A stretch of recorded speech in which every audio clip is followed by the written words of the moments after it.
venga, vamos con el rollazo de súper tema. Súper importante por otra parte, pero... Lo vamos a hacer divertido. ¿Y si lo rapeas? Esta foto le va a hacer mi madre una captura de pantalla para mandarme la que se manda. Ay, Dios mío. No sé si rapearlo. Bueno, lo podemos intentar. Bueno, yo voy a hacer una intro y luego ya nos metemos al atún, ¿vale? Os preguntaréis, ¿qué es el sistema endocrino? Bien, es un conjunto de glándulas y órganos que elaboran hormonas que se liberan directamente a la sangre, desde donde llegan a tejidos y órganos de todo el cuerpo. En él se incluyen el hipotálamo, la glándula pineal, la hipófisis, el tiroides, las paratiroideas, el timo, las suprarrenales y el páncreas. En hombres, además, los testículos y en mujeres los ovarios y durante el embarazo la placenta. Todo esto, ¿vale? A grandes rasgos, el esquema de funcionamiento puede ser este. El hipotálamo envía hormonas hipotalámicas a la hipófisis anterior y posterior. La anterior... Es decir, presidente y vicepresidente. Y eso es, ¿vale? El presidente da la orden al vicepresidente. Efectivamente. Y luego hay un montón de cargos intermedios. Eso es. Y entonces, las anterior. hipófisis mandan a su vez a los peones a... La anterior a... o sea, genera hormona de crecimiento que va a los huesos, a los músculos y a los órganos. La prolactina que va a las mamas, LH y FSH ovarios y estos a su vez generan estrógenos y progesterona, y a los testículos que generan a su vez testosterona.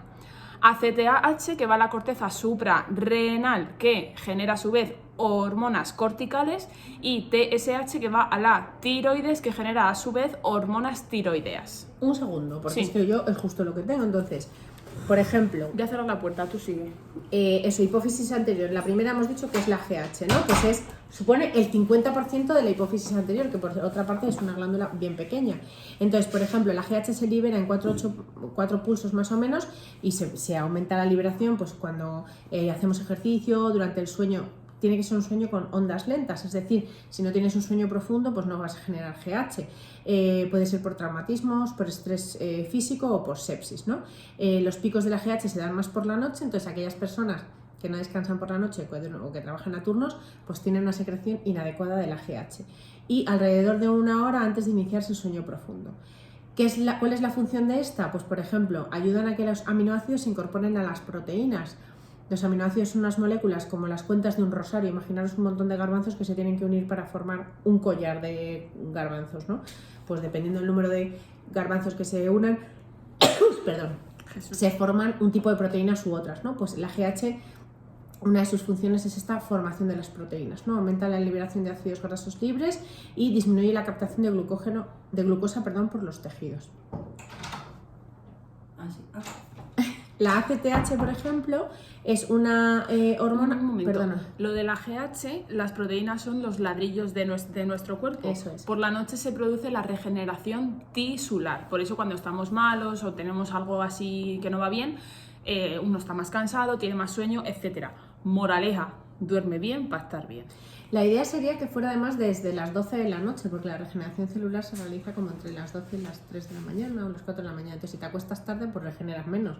Ya sé que hay mucha gente que es noctámbula, pero bueno, a grandes rasgos vosotros os tenéis la información y luego pues hacéis lo que queráis. Efectivo, Wander. Otra de las hormonas de la adenohipófisis es la prolactina. Entonces, como ha dicho Sofía, se genera sobre todo para la lactancia. Supone el 30% más o menos de la adenohipófisis, entre el 10 y el 30%, y sobre todo durante el embarazo y la lactancia aumenta hasta suponer un 70% del volumen de la glándula. Insisto que es una glándula pequeña, pero bueno, durante ese proceso o ese periodo de las mujeres, pues aumenta mucho para que haya más producción. Cosas que pueden producir, o sea, por ejemplo, no estoy embarazada y sale leche por la mama. Esto vamos a ver hiperprolactinemia concretamente, ¿vale? Pero se puede producir una inhibición, por ejemplo, en la secreción de prolactina, pues por el estrés, por los alimentos, el ejercicio físico, las anestesias generales, que a mí esto me flipa. Perdona, activación de la prolactina, digo bien. Y la lesión de la pared torácica puede hacer que produzca leche en la mama, la succión del pezón o la estimulación del pezón, por ejemplo.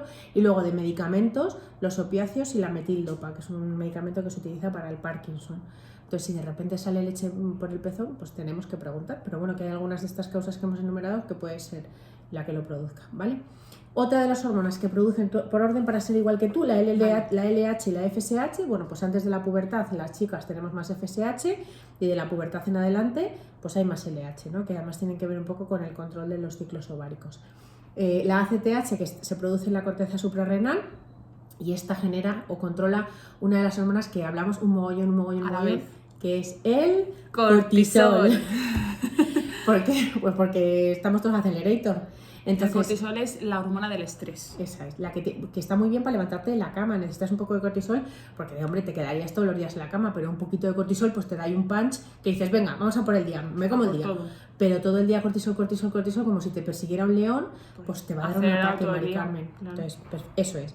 El estrés, las cirugías, aumenta la ACTH y esta aumenta el cortisol y así estamos todo el día acelerados, perdidos. En estado de alarma, pana. Eso es. Y la última hormona de la adenohipófisis es la TSH, ¿no? Que es la que ordena a las tiroides a producir T3 y T4. Entonces regula sobre todo la síntesis de las hormonas tiroideas y el volumen tiroideo. Cuando hay una TSH que está como loca, pues aumenta también el tamaño del tiroides.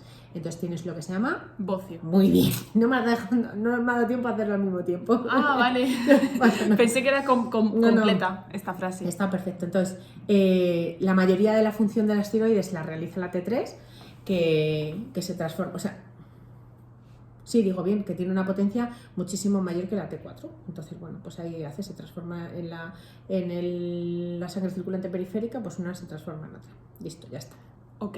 Ahora la hipófisis posterior. Eso es. La posterior genera vasopresina o ADH, que va al riñón, y luego tenemos la oxitocina, que va a las mamas y al útero, fundamentalmente. La oxitocina, muy bien. Sí. Mi parte de las neurohipófisis es la ADH, que es sobre todo la hormona que se encarga de regular la concentración plasmática, es decir, súper importante. Es como muy sensible. En cuanto que baja un poco el volumen plasmático, empieza a hacer unos juegos con los sodios y los potasios, un poco para regular la osmolaridad plasma. Es como si le echases mucho colacao a la leche, o mucha leche y poco colacao, ¿vale? Entonces, cuando echas mucho colacao, aquello está muy concentrado, pues la ADH lo que hace, o la vasopresina lo que hace es regular que haya la cantidad de líquido necesaria para esa cantidad de soluto. Entonces, si hay, pues ella se encarga de restringir la pérdida de agua. Ahora me atasco yo también. Restringir. Entonces, eso, que se encarga de hacer que no perdamos líquido, que no orinemos o que guardemos líquido porque necesitamos como voluminizar, voy a decir, aquel soluto que estaba más concentrado, o por el contrario, si tenemos mucho líquido circulante, pues lo que hace es que perdamos pues, por distintas partes. Entonces, es una cosa como muy sensible que tiene una regulación muy fina. Si eso se nos estropea, pues nos encharcamos. Entonces, es muy importante que ese síndrome de la secreción inadecuada de la ADH. Entonces es muy importante porque en cuanto que tengamos, por ejemplo, mucho volumen y poco sodio, que es una de las cosas que es mucha leche y poco colacao, porque todo el mundo se ha hecho ese desayuno en algún momento, se produce una hiponatremia dilucional. Es decir, que yo tenía el sodio bien, pero ahora de repente tengo un montón de líquido. ¿Qué pasa? Que como tengo el sodio bajo para tanto líquido, empiezo a tener síntomas. ¿Qué síntomas son? Pues estoy obnubilado, somnoliento, incluso puedo entrar en coma. Cuando hay poco líquido y mucho potasio, por ejemplo, pues puedo tener un infarto, porque el potasio contrae la musculatura. Entonces, esto de la ADH es una hormona como muy molona y muy importante. Y luego la oxitocina, que es la otra que ha comentado, permite la eyección láctea, pero también es muy importante con el tono de las contracciones uterinas. Si no tenemos oxitocina, no podemos ayudar a que salgan los bebés. Y además tiene que ver con la contractilidad de otros músculos lisos, como el músculo intestinal o el ureteral o el de la vesícula biliar. Entonces los dolores cólicos también pueden estar relacionados con, o sea, es decir, que puedes tener mucha oxitocina y que te duela no solo el útero, sino también la tripa. La vida, te duele la vida. Vale, entonces vamos a intentar explicar un poco cómo funciona el sistema este, ¿vale? La interacción entre el hipotálamo y la hipófisis se denomina eje hipotálamo-hipofisario. Como verás, nos han complicado. Sí, nos hemos roto la cabeza, ¿eh? Buf, terrible. Entonces, el mecanismo por el cual funcionan es un mecanismo de retroalimentación. O sea, el hipotálamo manda a la hipófisis X y la hipófisis manda lo que sea en función de lo que el hipotálamo le manda X al sitio al que toque. Y a su vez el hipotálamo tiene unos sensores para medir la cantidad de hormona que la glándula en cuestión ha secretado a la sangre. Si la cantidad que hay en sangre es muy alta, el hipotálamo para que no haya más.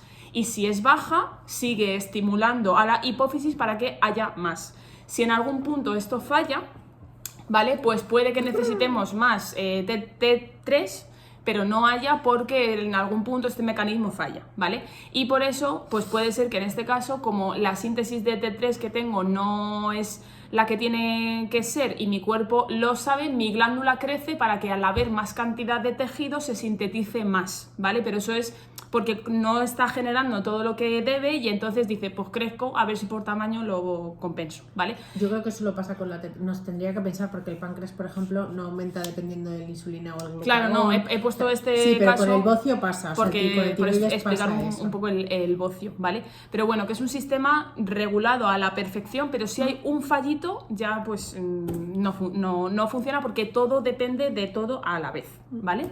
Sí, es como un sistema de polea, sí. Efectivamente. Vale, me quedan 4 tonterías. Pues tú di tus, que no son tonterías, que 4 es muy interesante. cositas. Si Vale. llego a explicar yo el eje hipotálamo hipofisario, no me entero ni yo. No, ¿qué va?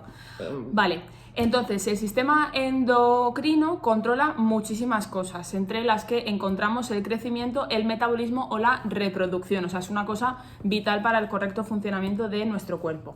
Las hormonas cumplen su función una vez que llegan al órgano diana, que pueden ser una glándula que genere a su vez otras cosas o un órgano diana como destino final en el que a raíz de que le llegue esto pues haga una cosa o la otra, ¿vale? Se unen de manera selectiva a receptores que ya hay en la superficie o el interior de la zona a la que llegue, ¿vale?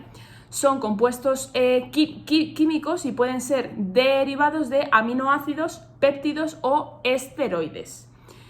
Como ha comentado antes Marta, casi todas se liberan por pulsos, o sea, hay periodos de liberación más alta y periodos de inactividad. Algunas, como la ACTH o la del crecimiento, tienen un ritmo circadiano definido y otras, como la LH o la FSH, presentan más un ritmo que cambia de un mes para otro, ¿vale? Pero casi todas llevan como un patrón, vaya. Yo creo que lo que vamos a hacer es que como vamos a ir hablando de cada órgano o glándula en concreto, os vamos a decir qué hormona del hipotálamo produce qué, claro, sí, que sí, luego sí. activa la Es que hipófisis si y luego al tiroides, si por lo ejemplo, metemos ¿no? todo y nos morimos. Pero me parece sí, que sí. está muy bien organizado. Entonces, el resumen es, hay un presidente, El hipotálamo, un vicepresidente la hipófisis y unos cargos intermedios. Me encanta. Los cargos intermedios también reportan al presidente, es Claro. decir, si los cargos intermedios si están ahí, Retroalimentación.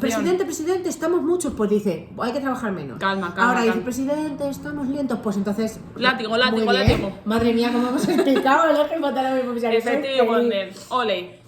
El único que no hemos tocado aquí es la homeostasis cálcica, que a mí me parece súper Sí, bueno. guachi del Vaya paraguachi, follón, Julio. porque hay una hormona que se llama PTH, que De las igual que hablábamos paratiroides. de los cargos intermedios, cuando hay una concentración de calcio alterada, pues lo que hace es o activar la resorción ósea, que es que salga calcio del hueso para mejorar el calcio en la sangre, y además disminuye la reabsorción de calcio en el riñón, es decir, que haya más en la sangre y se pierda menos por la orina, ¿no? Entonces es más de lo que entra y menos de lo que sale, de manera que aumenta la concentración en sangre. Perfecto, justo lo que queríamos. Hay varios niveles de control, o sea, no se controla solo con una, no es solo produciendo más, sino también cerrando las compuertas. Es decir, bueno, hay varios mecanismos para conseguir esto. Es que es muy guay esto, ¿eh? A mí me Este encanta. sistema es A mí maravilloso. me encanta el endocrino. Lo que pasa es que yo entiendo que así, porque hay como muchas un cosas poco lío, y es un pero poco es- lío. Pero si vamos de uno en uno, yo creo que Está tan bien organizado. podemos conseguirlo, sobre todo porque luego están todas imbrincadas.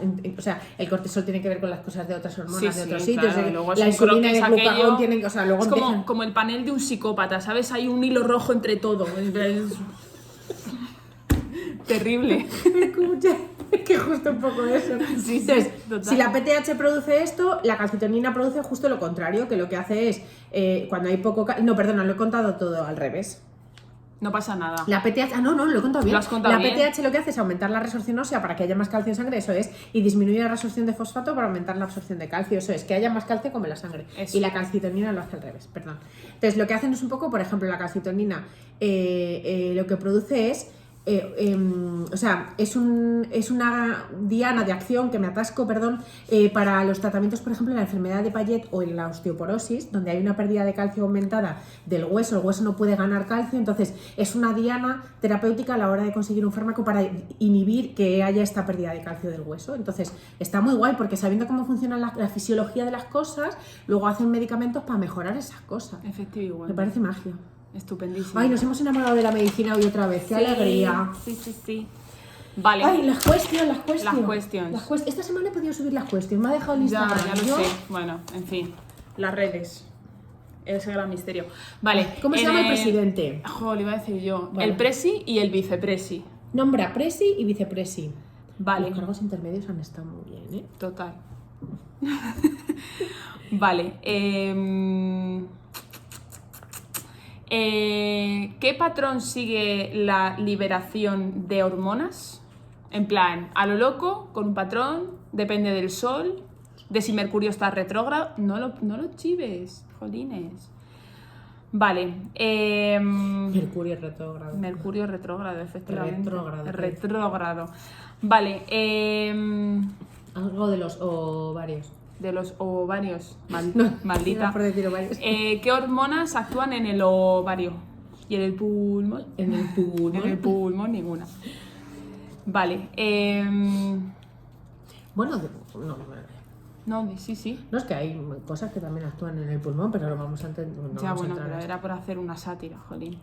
Vale. Era por decir pulmón. Pulmón. Ahora me sale bien, mira. Pulmón. Vale, y a lo mejor podíamos también preguntar... De verdad, yo os invito a que desarrolléis toda esta capacidad que tiene Sofía de reírse de su Sí, de hombre. misma. Una es tartamuda, pero no pasa No nada. es porque tartamuda, lo se bueno te se atascan repite. algunas palabras, Pero ya no pasa está. nada. Escucha. Pero es una bendición, de Maravillosa, verdad. estupenda, divina, no pasa nada. Vale, ¿por qué se produce el bocio o es muy complicada? Bueno, no, es un poco complicada, pero bueno, Ya venga, porque las- las hormonas se las saben, entonces Las esas. simplificas tú cuando la escribas. Venga, vale, que para ya eso te está hemos bien. contratado, ¿vale? Listo. Bueno, Estoy muy contenta. me ha hasta luego, encantado. Mari Carmen, yo también. Y José Antonio. Y José Antonio. Es que solo Mari Carmen no. Y José Pero Mari Antonio. Carmen tiene una canción. Y José Antonio también. Voy a poner esa canción. Esta semana cuando me lance la publi en Insta voy a poner la de Mari, Mari Carmen. Tú Me parece bien. puesta en la acera, bueno. Adiós. Adiós.